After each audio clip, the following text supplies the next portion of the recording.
I couldn't proceed with that thing because even in terms of affordability, they need space, they need a lot of grass. I was not affording, so I could not take them. So they were not delivered. Even Mr. Matlala himself did say that they were not delivered. Okay, so there are two things arising from that. The first is, you confirm that this was Mr. Matlala who was providing you with these. I've never confirmed that. I spoke to Nkosi. Nkosi never actually said to me he was going to speak to Mr. Matlala.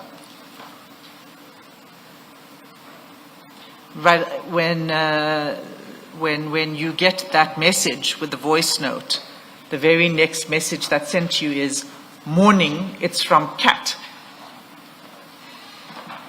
And it's not morning, it's from Mr. Matlala or from some person you don't know well. It's morning, it's from Kat. So you knew where it was coming from. No, for simple reasons. The fact that I never allowed them to come, to me, it was a rested point. I never allowed them to come. Because even if he said, when he said from Mr. Matlala, to me, I realized that, look, I don't want anything from anybody. Chair, I can safely tell you something. I know my counsel said to me, hey, you don't have to sponsor this thing when you are not asked. But I want to prove something here.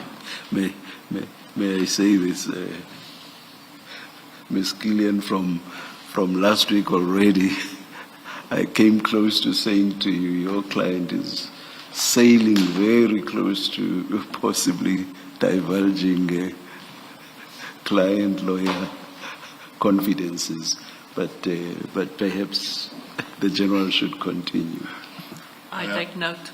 Yes, I've learned, Chair. I'm really sorry to my counsel. I'm not saying you have. Perhaps what you are touching on is not necessarily something confidential.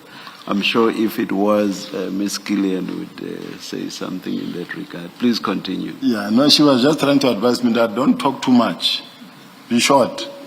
So that's why I'm saying it, Chair. But what I was saying is that there's a friend that I have in Zimbabwe.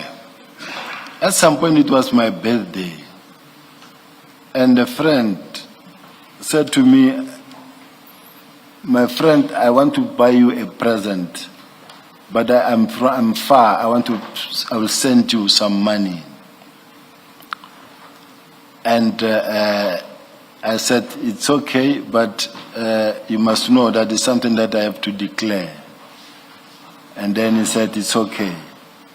Then, in an attempt to surprise me, I was sent 20,000 rand. I went straight to the bank. I said, I don't need this thing. I don't want it. It's going to put me in trouble.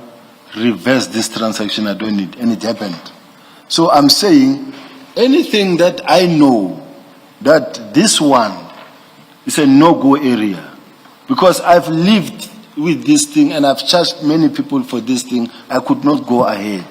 That's when I stopped. Even this one, there was no animal that was delivered on account of Mr. Matlala or Nkosi to my place. Never. Did it, I mean, given your explanation about this Zimbabwe gift that you reversed, are you saying that these animals were not delivered to you because you stopped it? You stopped it because you didn't think it was an appropriate thing to come from Mr. Matlala? No. I'm just asking, just to understand No. what you're saying. Firstly, they were not what I wanted. Because I didn't need many. I needed one to match this one that I have. And then when he said, can you please send me the pin drop where the bugs, the animals, so it was two things. Then when I called and said, but you spoke about bugs and impalas, I don't need impalas. And at that time they had they've been dealing with the impalas. I don't need impalas because I don't have space. They need a very vast bush, thick bush where there is grass and trees and everything. Now they can't live in a very small contained plot. Already I've lost many, the few that I've lost, so I couldn't get. But above all, in terms of affordability, Chair, when I came back to the police, my salary went down deep dive to an extent that for me to afford now to have 6,000 to 12,000 that I must spend on animals that I'm not even slaughtering or selling, I couldn't. So I'm just putting it here that it never came. I didn't need them. General, accepting for a moment that they did not come, I mean, how does Mr. Matlala get involved in your desire to acquire whatever type of animal it is that you needed? Because the message is clear that it's from CAT and you are told that it's from CAT. How does Mr. Matlala get involved in that? My only concern is that when you speak to Nkosi and Nkosi says to you and to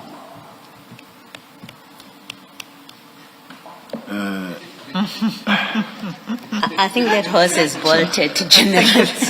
it bolted some answers back. So I'm sure the chair realized what I did, and I was caught off guard. I think we've reached a point where it's farcical to try to avoid the name. It's all farcical. Let's just continue. I was talking to a colleague that I was very close to. And even myself, I've been giving him pit bulls from my yard. So these pit bulls I don't want, they're eating my chickens, take them. So that's the kind of lifestyle that we're living, me and him. Now when I talk to him and then he would say to me, no, let me see what I can do, where I can find them, because he's a hunter as well. He said it in one of his things. So when they go all over around, he knew many people that I didn't know. I found him in the police. So to me, I spoke to him. I never expected that he will go speak to somebody. When he says it's from so-and-so, you also need a way of pulling back.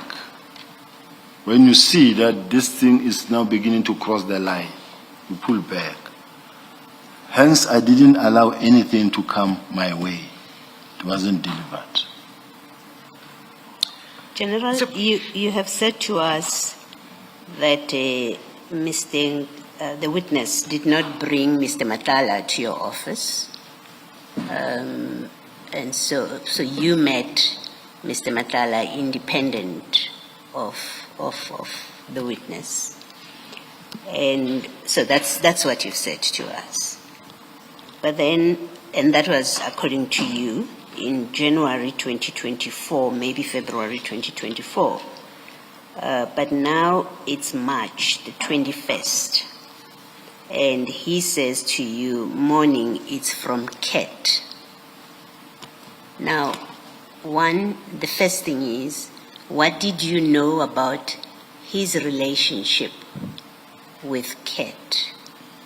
Because here he expects that you know who's CAT. I mean, the familiarity. He doesn't say Mr. Matlala. He says it's from CAT. What did you know about his relationship with the person that he refers to as CAT?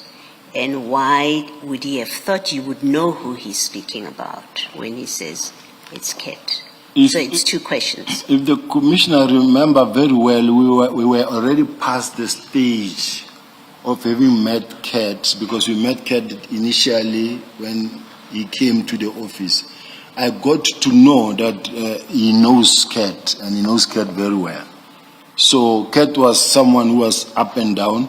Even when he was there, he did. So you came to know because you discussed CAT with him? Yes, we did. CAT did indicate that, no, I know many people here. I know many of your colleagues there. Yeah. So CAT told you that on the day that you met him for the first time. He told you I know this gentleman. Yes, because when he left there, they took him to another brigadier in there. Yeah, no, I understand that. I just want to understand how you get to a point where you discuss with the witness, Mr. Matlala. So you meet Mr. Matlala according to you, in January, maybe February, depending on what you said in the ad hoc committee. Either one, it doesn't matter to me whether it's January or February for purposes of this conversation. But it is now in March, so maybe a month or two. You're told, morning, this voice note is from Kate. There is an expectation clearly that you know who he's talking about. You say to us, yeah, well, I did discuss him. And I'm wanting to know at which point do you discuss with Mr. Matlala? At which point do you talk about Mr. Nkosi with Mr. Matlala before the 21st of March? And at which point do you discuss Mr. Matlala with Mr. Nkosi? From the time you met him up to the 21st of March. Commissioners, remember that from the day I met Kate, Mr. Matlala, at the offices, leading to that day or those chapters. The 21st of March, yes, yeah. In between. Mr. Matlala has been an interactive type of a person with many police officials that he knew. We've been to college. This is where he's been a service provider. We've been to college. And then I did see him at the college myself, where they had their own gazebo as well there. I also saw him there. So we have interacted with Mr. Matlala. I never said I never interacted with him completely, because therefrom, we, just like any other normal relationship that develops or that starts, I started knowing Mr. Matlala there. All I knew was not to cross the line. General, you are being asked about the period between January 2024 and March 2024. Now, Mr. Matlala is not a service provider to subs during that period. So when you make reference to gazebos and visits to the clinic, for the purposes of the question, you are being asked, the day you met Matlala in January of 2024, until this date on the 21st of March 2024. So you limit it only to that period. And then you answer Commissioner Baloyi's question. Only, so it's a 2-month period, really. I think, Commissioner Khumalo, you are the one who is misunderstanding in this case, in a sense that when he came to see me in January, he already had a tender. But General, he didn't have it.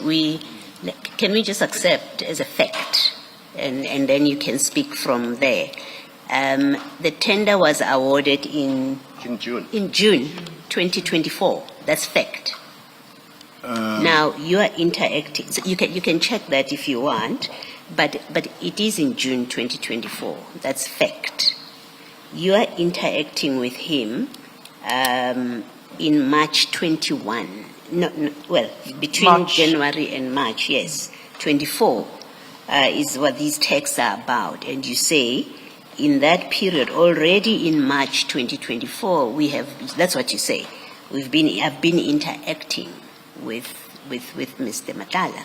Then you have to explain to us that if the tender was not yet awarded, how are you, and what about are you interacting with him?